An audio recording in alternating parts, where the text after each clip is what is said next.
Before we start, I'll apologise in advance for any pronunciations that I'm about to butcher horribly. Ancient China isn't really a period of time that's often touched upon when it comes to a game coming out in the West, especially anything taking place before the Three Kingdoms era. But along comes the Xuan series by Taiwanese developers Domo Studios and Softstar Entertainment with the series' second English release, following the spin-off Xuan Sword, The Gate of Firmament. This marks the first entry of the main series to be available in English, albeit with Mandarin voice acting. The game is an RPG with wuxia elements and a fantasy setting. Despite the game being the 7th entry in the main series, and let's not get started with tales or side stories, which The Gate of Firmament is one of, you do not need to have any knowledge of the previous games in the series to enjoy this one.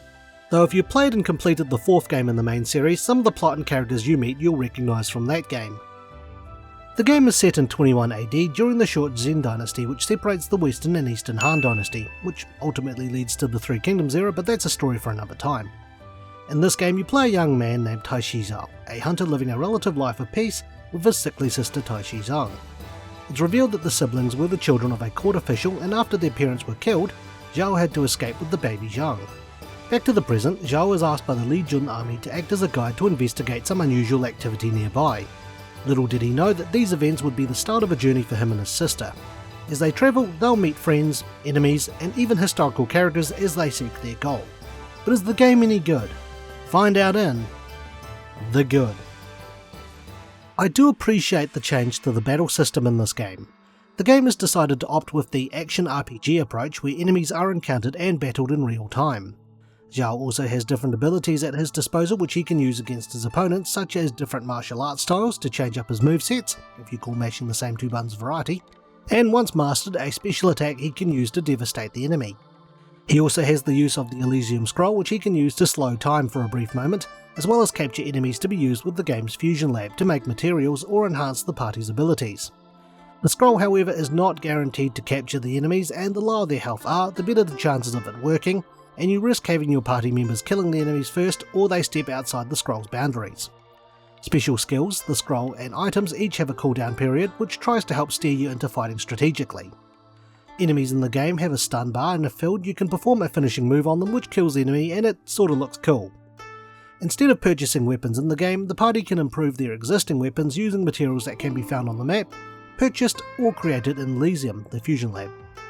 The same can be said with skills created through Fusion. You can improve the skills using materials in Elysium and equip them to your party members with various effects. I do like the chess minigame that you can play. Throughout the game, and it appears as a side quest, Zhao can play a fictional variation of chess known as Xiaolu chess, which is more of a cross between checkers and tic-tac-toe than actual chess. Players place pieces on a board, and once you make a row of 3, you can capture one of your opponent's pieces, blocking off the space it was in so neither players can play a piece on it. As you play and beat stronger opponents, you'll learn special pieces with different effects to mix up the game, such as being able to be placed on a blocked space, or changing an adjacent piece to your colour. You can only pick a maximum of 6 of these special pieces, which does give the game a strategic element which I really liked. If you want an extra challenge once you beat the opponents in the game's side quest, if you have access to the secret developers room, you can also challenge some of the developers who I feel are a step up from the opponents you beat in the side quest. While I didn't find the character development as interesting as The Gate of Firmament, I think the game's story holds up pretty well, especially when discussing themes, as the topic of Maoism comes up quite frequently throughout the story. To put it briefly, Maoism is a philosophy around caring equally for everyone regardless of your relation to them, whether they're your own family or a complete stranger. It also focused on mathematics and science, so the Maoists in this game were known as artisans who were proficient with clockwork machinery, which is the fantasy element of the game. Historically, by the Han Dynasty, Maoism had sort of all but died out, with its key teachings being absorbed by the other philosophies that were around at the time, and the game has its own interpretations on the fate of Maoism. Of course, the game isn't without its flaws, so let's talk about some of those in The Bad.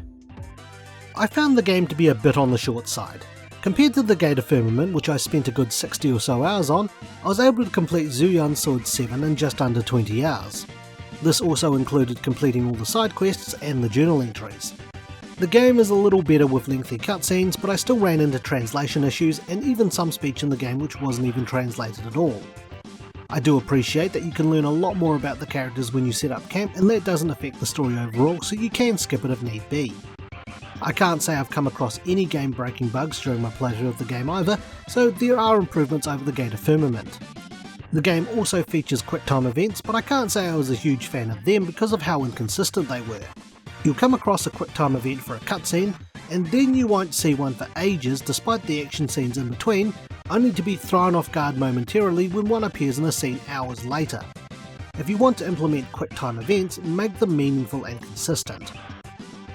As I mentioned earlier when I said that character development in this game wasn't as good as the character development in the Gate of Firmament, I feel what holds this game back is that a lot of the character development takes place in the latter third of the game without spoiling too much. There was an instance of characters being introduced early in the game that I completely forgot about until the latter third, and even then I had to think of as to where I'd seen them before.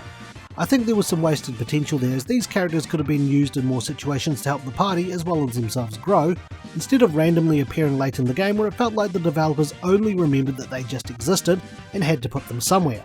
While you do learn a little bit about the characters at camp during cutscenes and banter throughout the game, the only one I really noticed seeing any development through was Zhang, though again the key points were in the later parts of the game. Despite your party meeting famous historical figures of the time, I found them pretty forgettable and really only there to progress the story or side quest. Not that this is entirely a bad thing, as you're more of a person who existed during those times than someone who heavily shaped the events of it. Despite the game's debut as an action RPG, I found the battles to be a little mindless at times. While there are blocking and parrying mechanics, I really didn't feel the need to use them, as a majority of fights were fairly straightforward. I also found while revisiting places to level up, I gained a lot of resources which I was able to sell for money to purchase healing items, so I was never really at a point where I felt like I was in danger. Enemies tend to focus a lot on you, so as long as you stayed alive you can sometimes even just leave them up to your AI controlled allies to do a lot of the heavy work for you. This can also work against you if you're trying to capture enemies, as more often than not your allies will end up killing them before they can be captured.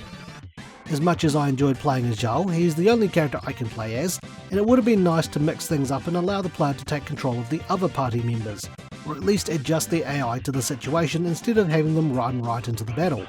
At least you don't have to worry so much about healing them, as they'll take a rest if they take too much damage, and you don't have access to their skills until they rejoin the fight. Not that I relied a lot on those skills anyway.